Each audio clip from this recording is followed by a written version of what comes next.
Bismillahirrahmanirrahim. Assalamualaikum warahmatullahi wabarakatuh. Para pemirsa penonton channel Ruwaq Azhar yang kami hormati dan yang kami banggakan pada sore yang cerah dan indah ini, dan jamaah muslimin dan muslimat yang kami hormati semuanya, semoga pertemuan ini membawa berkah dan mudah-mudahan pada bulan Maulid ini kita diberikan kebaikan, dan mudah-mudahan pada momen ini, pada bulan ini kita semakin cinta kepada Allah dan semakin cinta kepada Rasulullah SAW, dan mudah-mudahan pada bulan Maulid ini rasa syukur kita kepada diri Rasulullah SAW semakin tinggi, dan mudah-mudahan kita selalu bisa mengamalkan sunnah-sunnah Rasulullah SAW. Karena hadis Rasulullah SAW mengatakan, "Man ahya sunnati faqad ahabbani, wa man ahabbani kana ma'i fil jannah." Barang siapa yang menghidupkan sunnahku, faqad ahabbani, maka saya mencintainya. Wa man ahabbani, barang siapa yang mencintai saya, kana ma'i fil jannah, maka orang yang mencintai saya bersama saya di surga.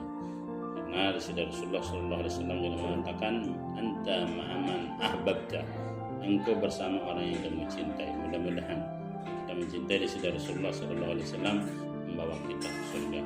Dan ada cerita di dalam kitabnya Syekh Alawi Al-Maliki pada halaman 255 sampai 227, dan menurut Ibnu Hajar Al-Asqalani bahwa orang yang senang terhadap lahirnya Rasulullah SAW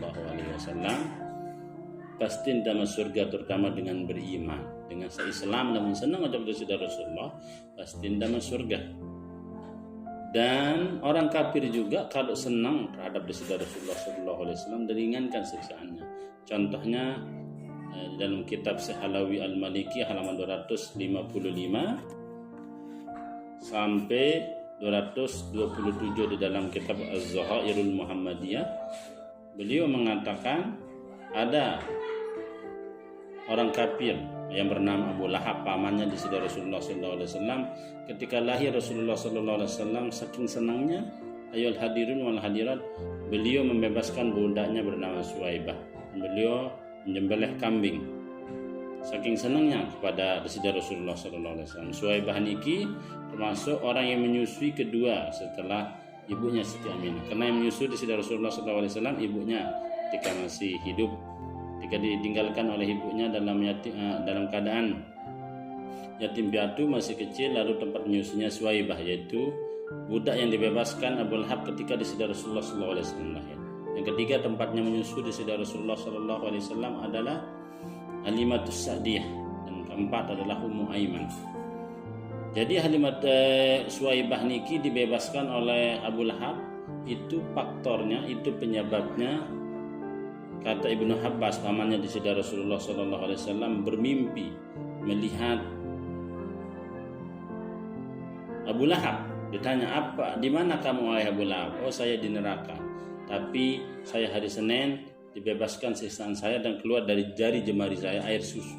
Itu yang saya minum," kata Abu Lahab dalam kitab saya Alawi Al-Maliki Al-Makki.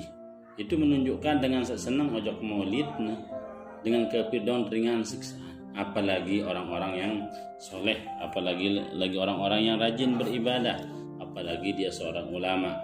Mudah-mudahan kita masuk surga, karena pasti kita senang terhadap lahirnya Rasulullah SAW. Kami bersenang karena lamun de arak de sida Rasulullah de arak ita. Karena apa bahasa de sida Rasulullah, lawalaka ma khalaqtu hadzal abd. Seandainya bukan karena de sida Rasulullah SAW, ndek keciptaan bumi pairnya. Seandainya bukan karena engkau wahai Rasulullah, saya tidak akan menciptakan bumi ini. Tapi pertanyaannya, berarti lamun dengan kafir berbuat kebagusan, bermanfaat kekafiran, bermanfaat amal, apakah orang yang kafir berbuat kebaikan dia mendapat kebaikan dari Allah SWT? Tentu ada perhilapan ulama. Diriwayatkan oleh Ismail dalam kitab Syekh Alawi mengatakan, "Innal kafira qad yanfa'uhul amalus salih."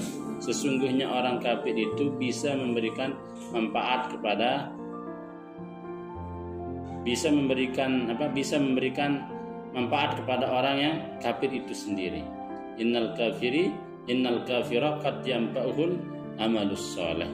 Jadi dengan kafir lamun berbuat baik bisa dapat manfaat orang kafir itu. Tadi Abu Lahab kafir lagu baun arah manfaatnya itu diringankan siksaannya. Itu menurut yang diriwayatkan oleh Ismail. Tapi ada riwayat yang mengatakan innal kufar la tanfa'uhum a'maluhum. Innal kufara la tanfa'uhum a'maluhum. Sesungguhnya orang-orang kafir kata Iyad, menurut Iyad di dalam kitabnya Syekh-Halawi, dengan kafir niki tidak bisa memberi manfaat kepada orang lain. Dia mau manfaat dengan kafir niki. Misal beramal misalnya. Amal niki sia-sia. Apa dalilnya? Wahabitu ma sana'u wahabitu fiha ma sana'u wa batilun ma kanu ya'malun. Sesungguhnya orang kafir melakukan sesuatu itu sia-sia.